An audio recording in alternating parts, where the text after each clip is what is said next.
Accept அந்த chapter 2ல வர starting கேரன் wheeler டைலாக தவிர நான் வீடியோ போடுறதுக்குமே அதுவும் ஒன் ஆஃப் த ரீசன் லேட்டா. ஏன்னா வந்து இங்கிலீஷ்ல ஃபர்ஸ்ட் பார்த்துட்டு அதுக்கப்புறம் நம்மளால தமிழ்ல எப்படி டப்பிங் பண்ணிருக்காங்க 2 டைம் பார்ப்பேன் ஒரே அட்டம்ப்ட்ல. ஸோ அதனாலதான் வந்து ரிவ்யூ வீடியோ போடுறதுக்குமே லேட் ஆகுது. நான் தமிழ்ல பார்க்கணும்னு நினைக்கிறேன், தாராளமா பார்க்கலாம் நான் சொல்லுவேன். தமிழ் டப்பிங் டீம் நம்பி நான் வந்து ஒன்னா பிஞ்ச் வாட்ச் வந்து பண்ணல. எல்லா சீசனுமே வந்து இந்த சீசனுக்கு முன்னாடி போன வாலிவுட் ரிவ்யூலயே சொல்லியிருப்பேன் இனிமேல் தான் பார்க்கணும்னு.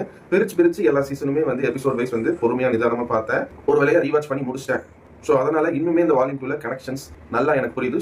ஸோ இன்னும் நீங்க வந்து ரீவாச் பண்ணீங்கன்னா கண்டிப்பா பண்ணுங்க. கண்டிப்பா அதுக்கான பலனை வந்து வால்யூம் 2 ஆஃப் சீசன் 5ல வந்து ஃபீல் பண்ணுவீங்க.